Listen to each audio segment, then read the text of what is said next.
Today's Desert Pencil webinar was a little bit different than what they typically are. We didn't talk about Excel or the HP 10B2. We didn't even talk about any numbers. What we talked about today was mindset. So for the last couple of weeks, I've been doing a lot of writing and research for the new Desert Pencil book. And what I've come up with are 5 correlations that seem to apply across the board with different kinds of investors and different kinds of investments. So that's what we talked about today, and it was really cool. If you've never been to a Desert Pencil webinar, they're every Friday morning at 9 Pacific. You can get the link at desertpencil.com, and you should come and check it out. But for now, here's today's Desert Pencil webinar.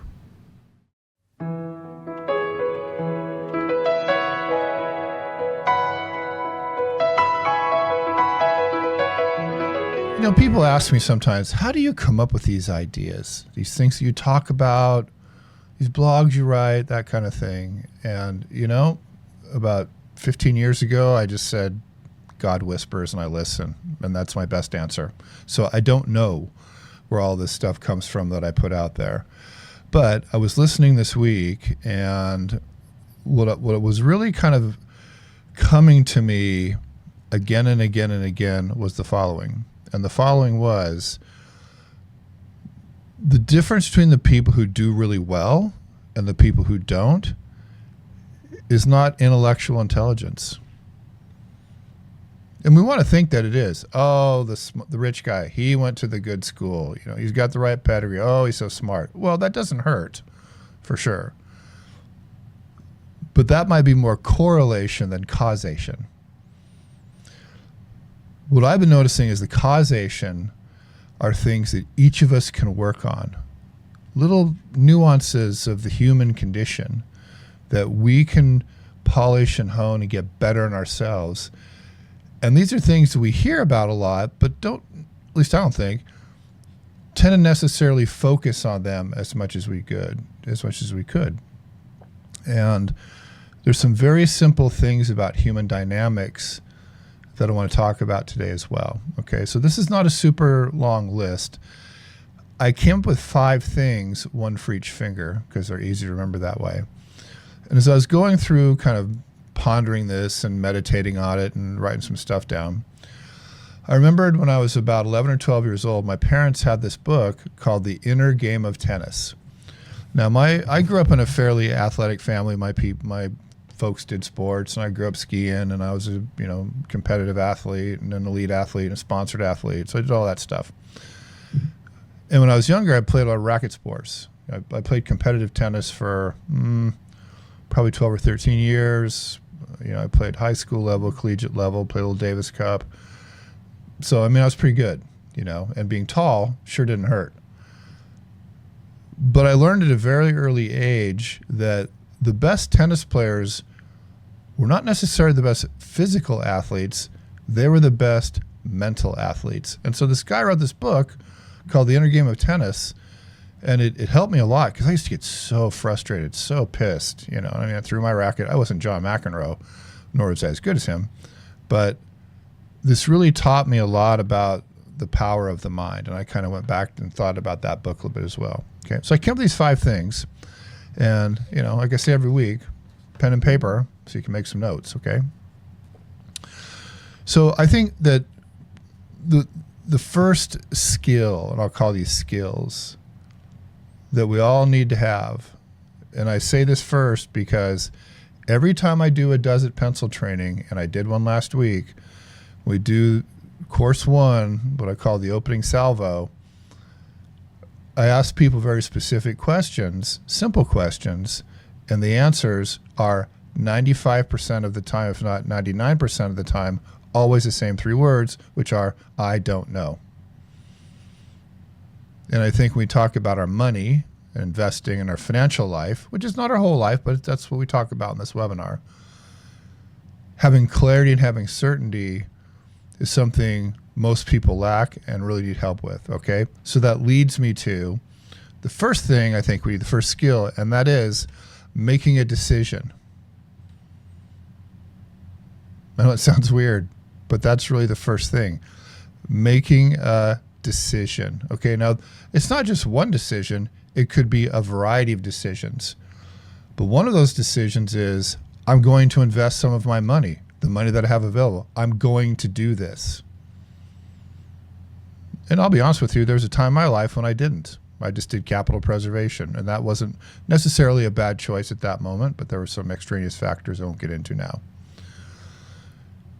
But making a decision to invest and to be an investor is really, I think, the first thing. I'm going to do this.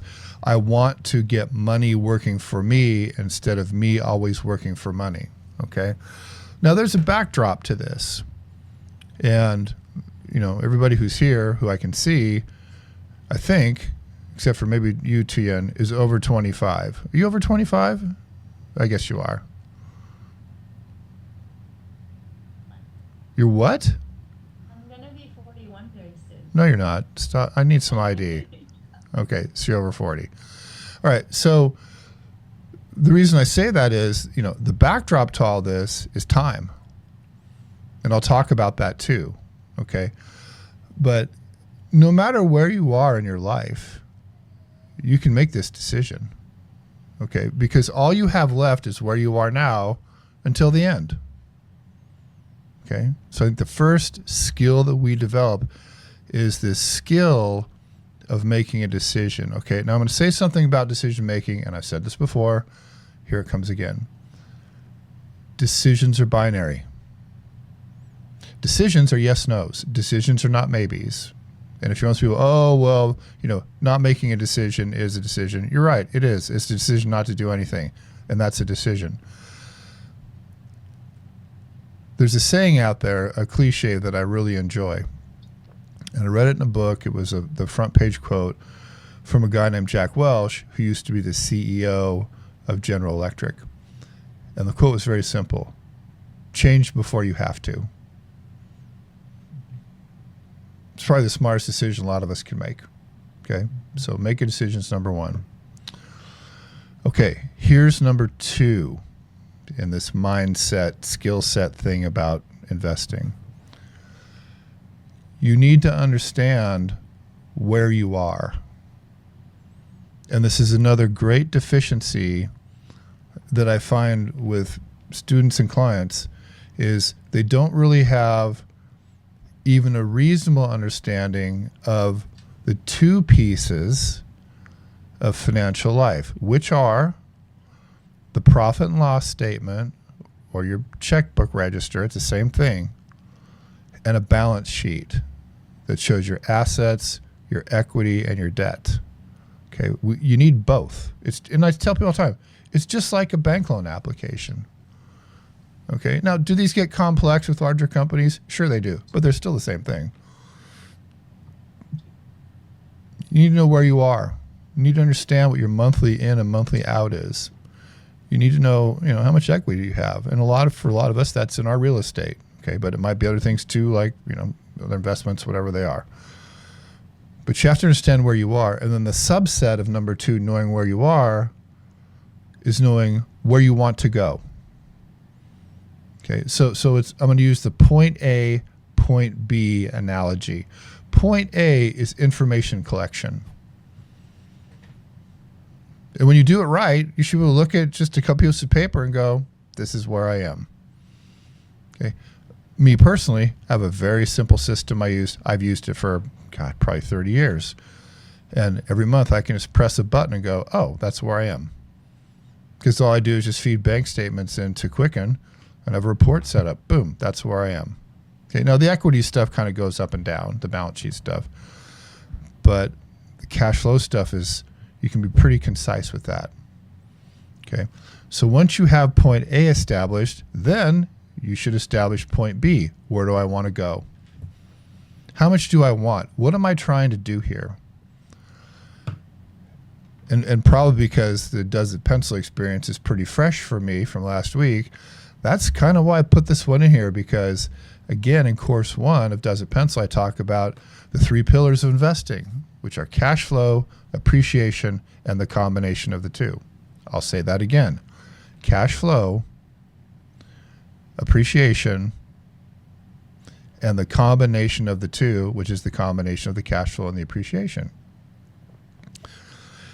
And so just as we've done on this call, we're doing the course is we look at, once I explain this stuff and how you do it and the calculator and all that kind of thing, then we start looking at deals. And I start poking at, the bears in the room. And yes, the marketing all says, oh, great investment. Well, it always says that. But why? What makes this a great investment? And then we really understand, or we start to understand, what each person is trying to do, which correlates in my world as where are you in your life? When you're younger, you're building an asset base. When you're older, you should convert that asset base into income. Okay, I didn't make this up. That's a strategy that's been around for a long time. But how much is enough? That's the point B thing. There's all sorts of metrics out there. And I was doing some research for my book and listening to this one guy, and it's all things I've heard before, but they say you have to have 10 times your annual salary. Some people say 25 times, but I would say right now where we are, the general consensus of most financial folks, generally, there are exceptions, is that to sustain a reasonable lifestyle for a reasonable lifespan, which is longer for women than it is for men, statistically by 7 years, is you need about $1.25 million, $1.5 million saved up. And if you're getting close to that age of wanting to pull the trigger, and you don't have that, that can be a little scary. Okay, be scared and do something about it. That's my thought. But it all comes down to where are you and where do you want to go? Point A and point B. That's the second mindset. Okay? All right, mindset number 3, or skill number 3. I think this is very important. And I've violated this rule a couple times, and I've lost a fair amount of money because I violated it, full disclosure. But mindset number 3 is invest in things that you understand. Okay? Now let me give you a couple of examples.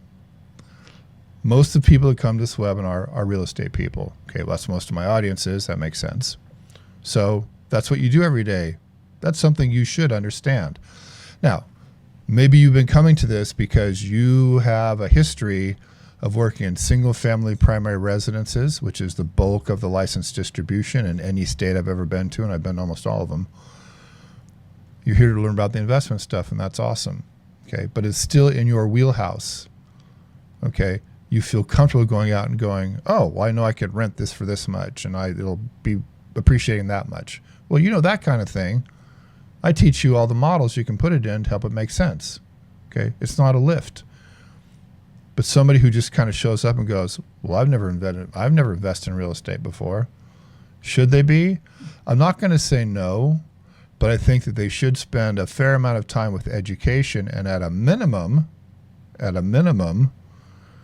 be holding hands in the marketplace with someone who does know what they're doing at a minimum. So one book I'm reading right now is it's an advanced book on day trading stocks. Okay, and this guy, he made $10 million in 5 minutes. They all kind of say that sort of thing.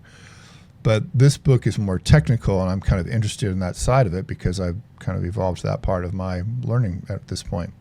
And so I'm reading this book last week, and in the opening preface, the guy just says over and over and over and over and over, you need to spend at least 2, if not 6 months working with the models before you invest your money. Okay, I think that is great advice. One of the things that we forget and that we've lost sight of in our, hurry up digital, I want it now, 8-second attention span world that we live in, and I push back against this all the time.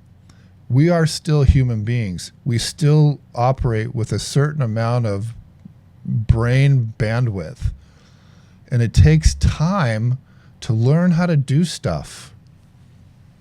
Now, famously, author Malcolm Gladwell, he documented in his book, Outliers, that it takes 10,000 hours to build competency in any field of endeavor.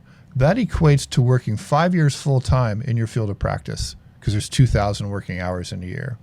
And he goes through example after example after example of people, they spend all this time just learning before they get good. And it tends to be specialized learning. I'll add that as well. Not general raw-based learning, but really learning their deal. Okay? And I think that is something that we should just remember to keep us grounded, and also to kind of give ourselves a break. To have the expectation that you could walk into a class like Does It Pencil, sit there with me for 10 hours and go, oh, I've so got this. You're a fool. That's just no way. I'm sorry, I'm not trying to be mean about it, but it's just not going to happen. It's a really bad expectation to have. However, if you stick with it, if you do the repetition work, the rote learning, you will get it. And once you do, it's awesome, but it takes time. Okay, so just to kind of circle back, and this is Warren Buffett advice: invest in things that you understand. Okay, now I've spent a fair amount of time in the last couple of months talking about the stock market. Okay, and I was telling a young person, in fact, it was yesterday, what you really need to do, and this was a young woman who I think is like 24 or 25, and her dad is a student of mine. Oh, you got to talk to this guy. And so she called me up and we, blah, blah, blah. And I said, here's the first thing you need to do. I said, you need to think about future you. This is my little retirement spiel. So I gave her the doesitpencil.com/retirement spreadsheet, free page, all that stuff. And I said, what you need to do, and I said, how much you got? I got about $1,000. I go, okay. Go down to your bank, go to Charles Schwab, go to Fidelity, go somewhere. Set up a retirement account, and all you want to put in it is no load S&P 500. And I explained to her what that was. And I said, over the long term, that's investing in the top companies, the top businesses in America. And it rotates all the time. They update it.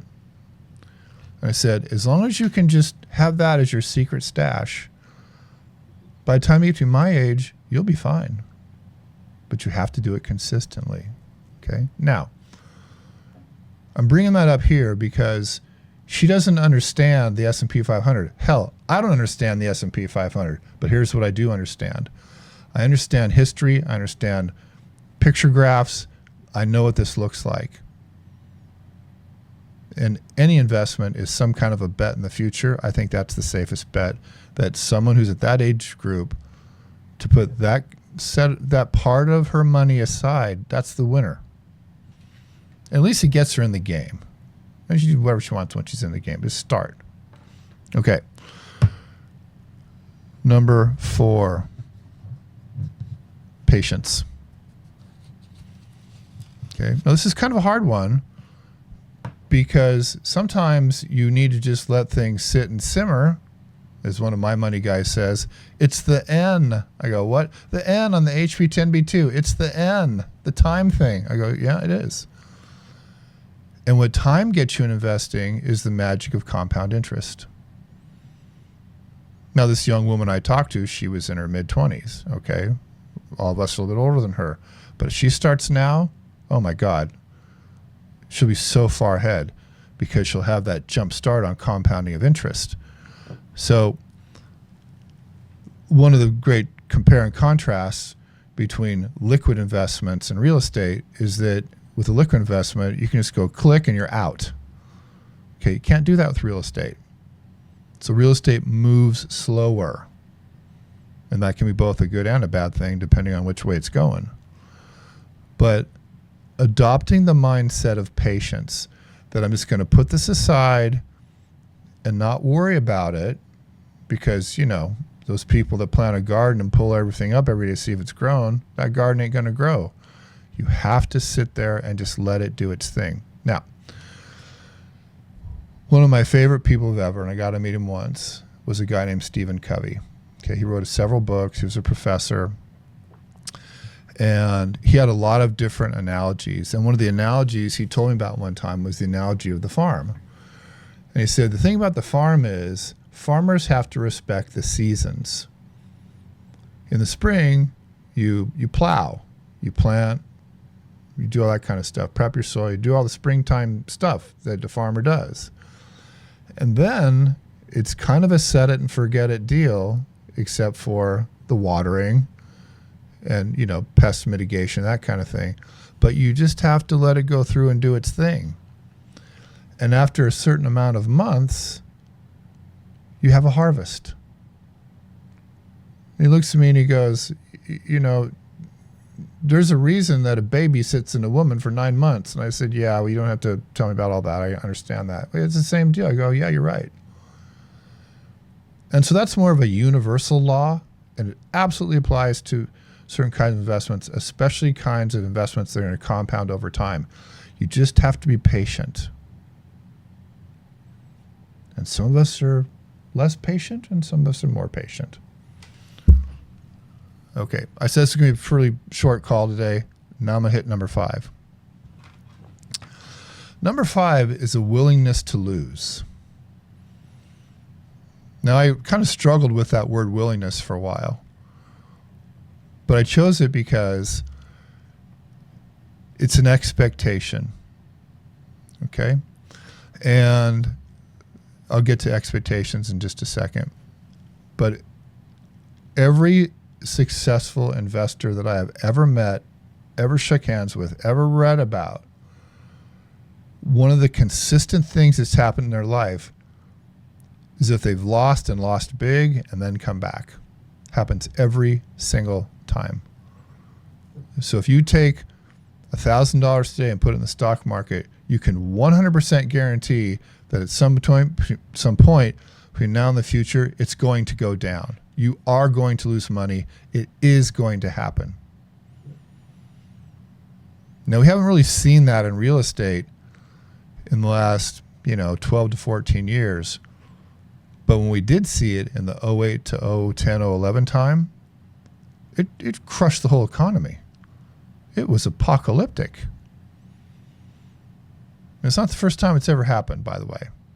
But, last 10, 14 years, good times, especially during the COVID. 20% a year appreciation. That was the Fed. We've already talked about that. But in the longer term, developing an acceptance, maybe that's the better word instead of willingness, an acceptance that you're going to lose. That's just part of the ride. I think this is one of the foundational emotional mindsets that successful investors have. They don't freak out about stuff. They just don't. This dumb little house that we finally put in contract, and please God, we have 17 days, let it close. Or no, 14. And I think we will. It's really interesting to watch my partner's response to all this. Now, he has a lot more money than me, but he's been a professional real estate investor for at least 30 years. And so we have very different kind of expectation and acceptance levels of loss. We were in the 4th or 5th month of writing a check for an empty house. I'm just like, Jesus Christ, man, we got to sell this thing. And he was just, we will, it's fine. And I knew we would, but his tone, his demeanor was much calmer than mine was. And I noticed that about him, okay? And I will adjust my own demeanor mindset moving forward. But that's the thing, a willingness to look at investing in a whole and say, you know what? It's not a straight line. It doesn't just go like this. It's not what happens. Now, if you have low yielding bonds and government treasuries, yeah, they do look like this. But anything beyond that, it doesn't look like this. Never has, never will. And just be okay with that. Okay? Told you it was going to be a short one.